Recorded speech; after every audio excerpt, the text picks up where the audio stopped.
बिस्मिल्लाहिर्रहमानिर्रहीम। अस्सलाम वालेकुम दोस्तों, अवं उस्ताद अब्दुल गफ़ार तव्हां ॾिसी रहा मुझो यूट्यूब चैनल। दोस्तों एक नए वीडियो से अगर तव्हां जी ख़िदमत में। दोस्तों अॼु सबक 11 दर्जे 6 मां जंहिंजो उनवान आहे सारंग। बैत आहे, पहिरें इन जो लफ़्ज़ माञाऊं, पोइ सम्झाणियूं ऐं सवाल जवाब। उन खां बैदि में ॿियूं जेके एक्सरसाइज़ूं आहिनि उन्हनि खे हल कंदासीं। तव्हां दोस्तनि खे गुज़ारिश आहे, जेकॾहिं चैनल ते नवां आहियो चैनल के सब्सक्राइब, वीडियो के लाइक शेयर ऐं पंहिंजी क़ीमती राय खां ज़रूरु आगाह कंदा। हलूं था सबक जे लफ़्ज़ माना, सम्झाणनि ऐं सवाल जवाबनि जी तरफ़। जी दोस्तों, हाणे लफ़्ज़नि जूं मानाऊं लिखंदासीं। लफ़्ज़ मेहर माना बाझ या रहम। लफ़्ज़ शाह माना मतलब ए अल्लाह। लफ़्ज़ झुरियल माना झूनो या पुराणो। लफ़्ज़ काहिल माना सुस्त या गाफिल। वो लफ़्ज़ आहे संदा माना जा। लफ़्ज़ शल माना शाल। लफ़्ज़ झले माना आड। लफ़्ज़ कहल माना मेहरबानी या बाझ या रहम। वो लफ़्ज़ आहे करीम माना माफ़ कंदड़ या करम कंदड़। लफ़्ज़ भिट माना डिब। लफ़्ज़ वरियूं माना मोटियूं या आयूं। लफ़्ज़ वाली माना मालिक या धणी।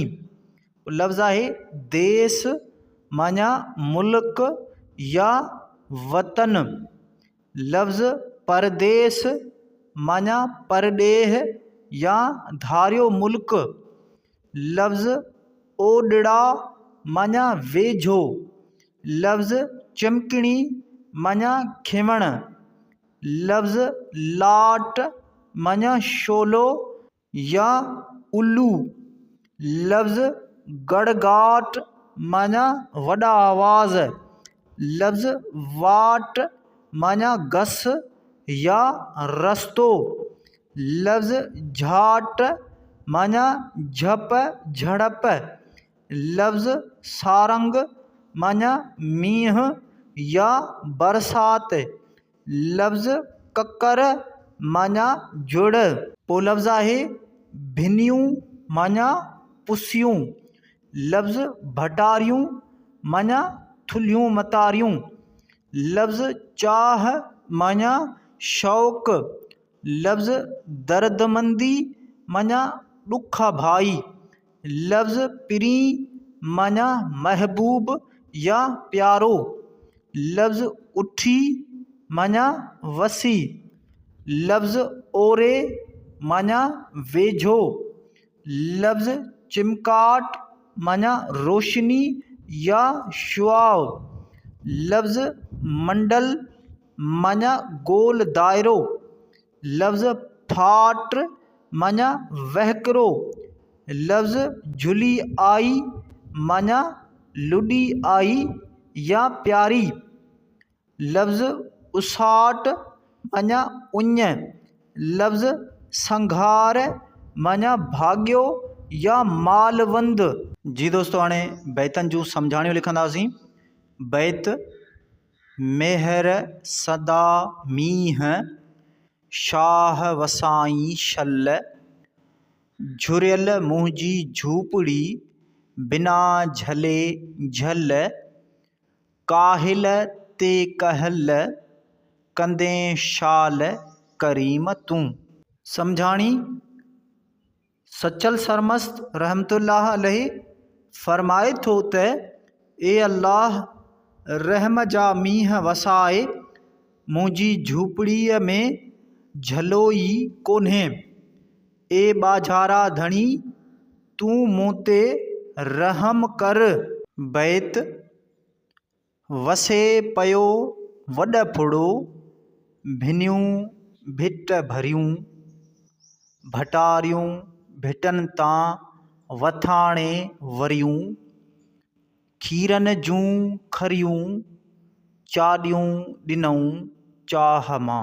सम्झाणी हज़रत सचल सरमस्त रहमतुल्लाह अलैहि फरमाए थो त वॾफुड़ो मींहुं वसी रहियो आहे, पट पुसी विया आहिनि, भटारियूं वथाणनि ॾांहुं मोटी आयूं आहिनि ऐं वधीक शौक़ मां जझो खीर ॾिनो अथनि, जंहिं सां चाॾियूं भरिजी वयूं आहिनि। बैत वाली वसाइज दर्दमंदीअ जो देस, पिरी मूं परदेस उठी ईंदमि ओॾड़ा। सम्झाणी हज़रत सचल सरमस्त रहमतुल्लाह अलैहि फरमाए थो त ख़ुदाया हिन ॾुखोयल जी मुल्क ते मींहुं वसाए त जीअं मुंहिंजा महबूब जेकी परॾेह वयल आहिनि से मींहुं वसण जो ॿुधी मोटी अचनि।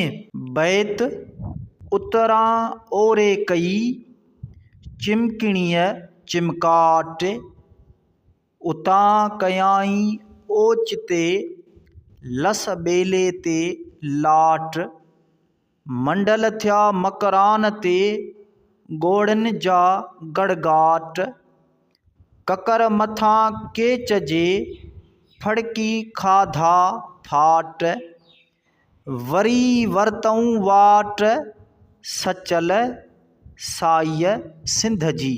सम्झाणी हज़रत सचल सरमस्त रहमतुल्लाह अलैहि फरमाए थो त उत्तर तरफ़ खां मींहुं आयो, खेवणनि जा चमकाट थिया, ओचितो लस ॿेले ते मींहुं वसण लॻो, मकरान जे चौधारी मंडल थी विया, केच ते बि ककर वसी रहिया आहिनि, उतां ककरनि वरी साई सिंध जी वाट वरिती आहे।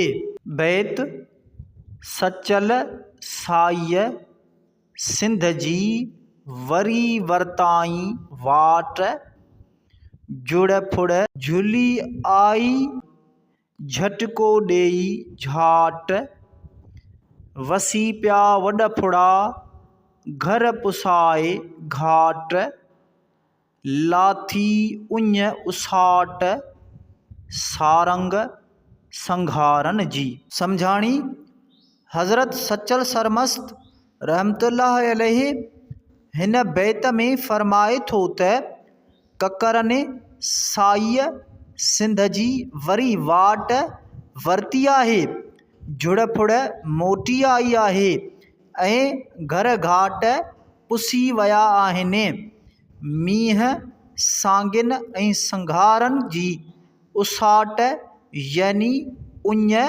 लाहे छॾी आहे। मश्क नंबर पहिरियों हेठि ॾिनल सवालनि जा जवाब ॾियो।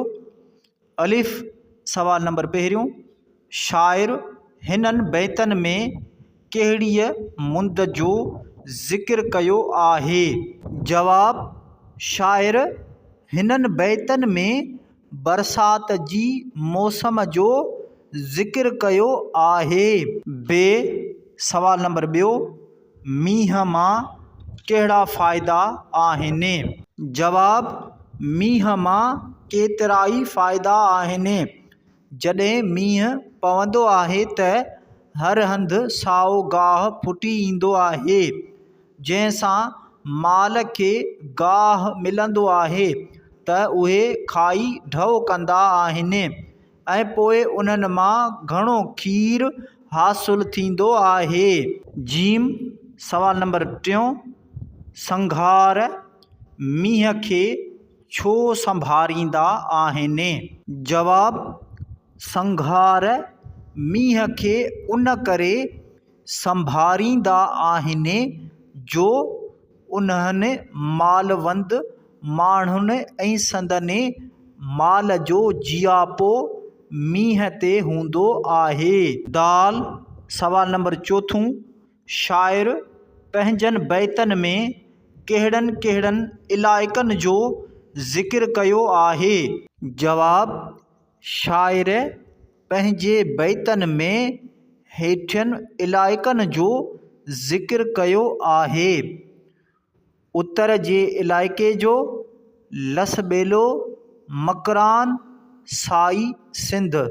नंबर ॿियो, हेठियनि लफ़्ज़नि जी माना ॾेई जुमलनि में कमु आणियो। लफ़्ज़ आहिनि झुरियल, काहिल, ओॾड़ा, मंडल, सारंग, ककर। जी दोस्तों, हाणे लफ़्ज़नि जूं मानाऊं लिखंदासीं ऐं इन्हनि खे जुमलनि में इस्तेमालु कंदासीं। लफ़्ज़ झुरियल माना पुराणो। जुमिलो लिखंदासीं मुंहिंजी झूपड़ी झुरियल आहे। पोइ लफ़्ज़ आहे काहिल माना गाफ़िल। जुमिलो लिखंदासीं हू ॾाढो काहिल आहे जंहिं करे कमु नथो करे। पोइ लफ़्ज़ आहे ओॾड़ा माना वेझो। जुमिलो लिखंदासीं क़ासिम असांजे ओॾड़ो अची वेठो आहे। पोइ लफ़्ज़ आहे मंडल माना गोल दाइरो। जुमिलो लिखंदासीं ककर मंडल करे आया आहिनि। पोइ लफ़्ज़ आहे सारंग माना बरसाति। जुमिलो लिखंदासीं आसमान ते सारंग मोटी आया आहिनि। पोइ लफ़्ज़ आहे ककर माना झुड़। जुमिलो लिखंदासीं ककर उत्तर तरफ़ खां अची रहिया आहिनि। नंबर टियों, बैतनि जूं सिटूं मुकमिल करियो। जी दोस्तों, हाणे ही बैत आहिनि, इन्हनि जूं सिटूं मुकमिल कंदासीं। नंबर पहिरियों बैत, इन जूं सिटूं मुकमिल कंदासीं। वाली वसाइज दर्द मंदीअ जो देस, पिरी मूं परदेस उठी ईंदमि ओॾड़ा। बैत नंबर ॿियो, हाणे इन जूं सिटूं मुकमिल कंदासीं। सचल साईअ सिंध जी वरी वरताई वाट, झुड़ फुड़ झुली आई झटको ॾेई झाट। नंबर टियों ऐं आख़िरी बैत मुकमिल कंदासीं। वसी पिया वॾ फुड़ा घर पुसाए घाट, लाथी उञ उसाट सारंग संघारनि जी।